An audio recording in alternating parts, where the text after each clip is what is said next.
Assalamualaikum warahmatullahi wabarakatuh. Kembali lagi di channel Kaya Ya.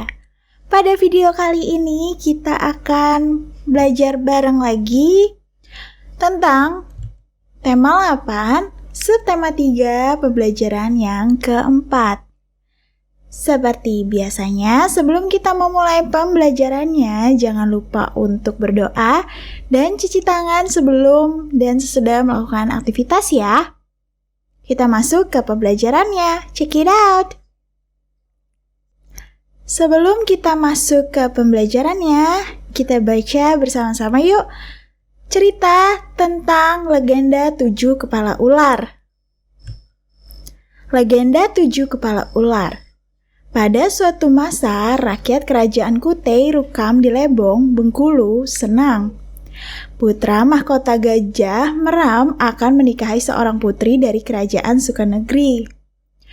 Raja Bikau Bermano meminta rakyatnya untuk menyiapkan pesta yang hebat. Salah satu prosesi pernikahan adalah pengantin wanita dan mempelai pria harus mandi di danau Tes. Ketika mereka sedang berenang, tiba-tiba sang pangeran dan sang putri menghilang. Para tentara segera melompat ke danau, tetapi mereka tidak dapat menemukan pangeran dan putri. Mereka benar-benar bingung mengapa pangeran dan putri tiba-tiba menghilang. Mengetahui hal itu, raja sangat sedih. Dia meminta semua prajurit untuk berenang. Namun, tetap saja pangeran dan putri tidak dapat ditemukan. Belakangan, seorang lelaki suci tua mendatangi raja. Dia mengatakan bahwa pangeran dan putri diculik oleh ular berkepala 7. Dia adalah raja ular dan dia memiliki banyak prajurit ular. Satu-satunya orang yang bisa membantu adalah seseorang pemuda yang memiliki keterampilan hebat dalam seni bela diri dan kekuatan gaib. Pria muda yang ia maksudkan adalah putra bungsu raja. Namanya adalah Pangeran Gajah Merik. Dia juga murid dari orang suci itu. Raja sangat tersentuh ketika Pangeran Gajah Merik bersedia menemukan kakak laki-lakinya dan istri saudaranya. Orang suci memberitahu Pangeran Gajah Merik agar tidak takut pada bangsa ular. Pangeran Gajah Merik pun masuk ke dalam danau dan melawan tentara ular dengan berani. Tentara ular tidak bisa melawannya. Gajah Merik sangat kuat. Dia bisa dengan mudah membunuh tentara ular. Dan akhirnya dia berhadapan langsung dengan Raja Ular. Dia adalah ular berkepala 7. Raja Ular sangat marah mengetahui para tentaranya banyak yang mati di tangan Pangeran Gajah Merik. "Hei kamu manusia! Mengapa kamu membunuh semua prajuritku?" tanya Raja Ular. "Mereka berusaha menghentikanku. Aku ingin membebaskan kakak laki-lakiku dan istrinya." "Aku akan membebaskan mereka. Tapi kamu harus melakukan 2 hal. Pertama, kamu harus membuat prajuritku yang mati hidup lagi. Dan kedua, kamu harus mengalahkan aku tentu saja. Hahaha." Dengan kekuatannya, Gajah Merik menyentuh ular yang mati. Hebatnya, mereka hidup kembali. Kemudian, pangeran dan raja ular berkelahi. Berbeda dengan prajurit ular, raja ular itu sangat kuat. Dia hampir membunuh Gajah Merik. Untungnya, Gajah Merik memiliki kesaktian yang lebih baik. Dan setelah bertarung selama 7 hari, Gajah Merik memenangkan pertarungan. Raja Ular meminta Gajah Merik untuk memaafkannya dan membebaskannya. Gajah Merik merasa kasihan dan dia membiarkan Raja Ular dan pasukannya pergi. Kemudian, Gajah Merik membawa Gajah Meram dan istrinya kembali ke istana. Raja sangat senang. Ia juga berencana menjadikan Gajah Meram menjadi raja baru. Namun, Gajah Meram menolaknya.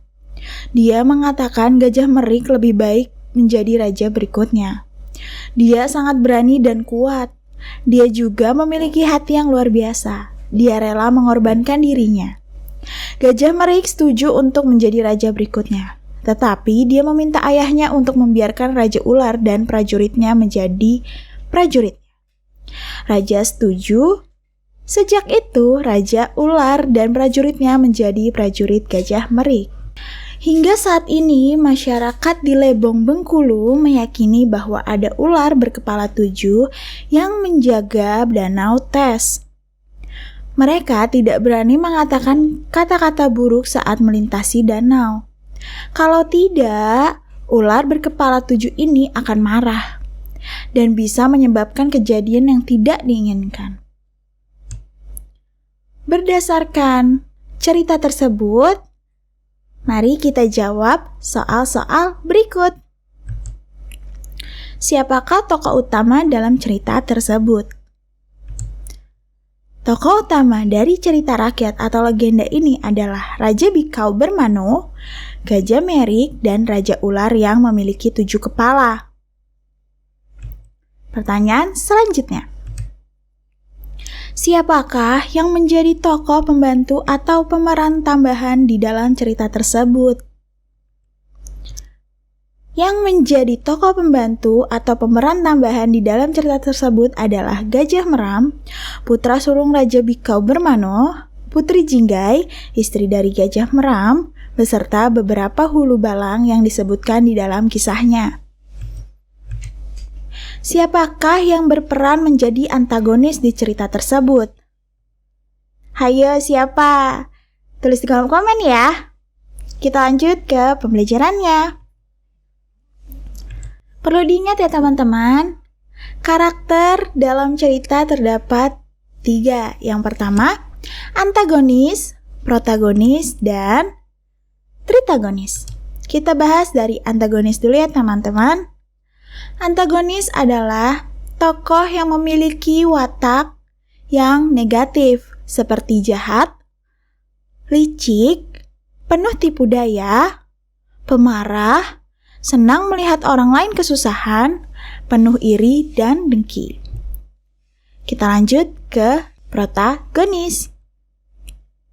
Protagonis adalah tokoh yang memiliki karakter positif, seperti baik, ramah, pemberani, jujur, dan penuh kasih sayang.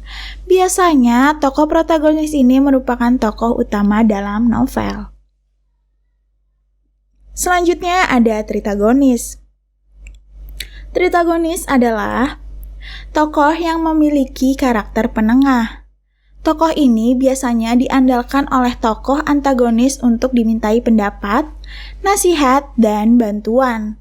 Tokoh seperti ini biasanya memiliki kedudukan sebagai guru yang bijaksana. Teman-teman, karakter tidak hanya terdapat di dalam cerita loh. Dalam kehidupan sehari-hari pun terdapat berbagai macam karakter manusia.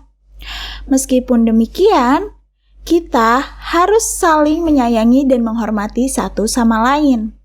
Selain itu, sebagai manusia, kita harus saling membantu karena manusia adalah makhluk sosial yang memerlukan orang lain untuk memenuhi kebutuhan hidupnya. Bagaimana ya cara manusia memenuhi kebutuhan hidupnya? Untuk memenuhi kehidupannya, manusia melakukan kegiatan ekonomi seperti bekerja. Coba amatilah lingkungan di sekitarmu. Identifikasilah kegiatan ekonomi di lingkunganmu. Apakah pekerjaan atau mata pencaharian orang-orang di sekitarmu? Pekerjaan dapat dilihat dari corak kehidupan penduduk setempat, yaitu corak kehidupan tradisional atau sederhana dan corak kehidupan yang modern atau kompleks. Pesan sayang dari Kayaya. Kamu telah mengetahui berbagai jenis pekerjaan berdasarkan corak kehidupan setempat. Lakukanlah pengamatan di lingkunganmu.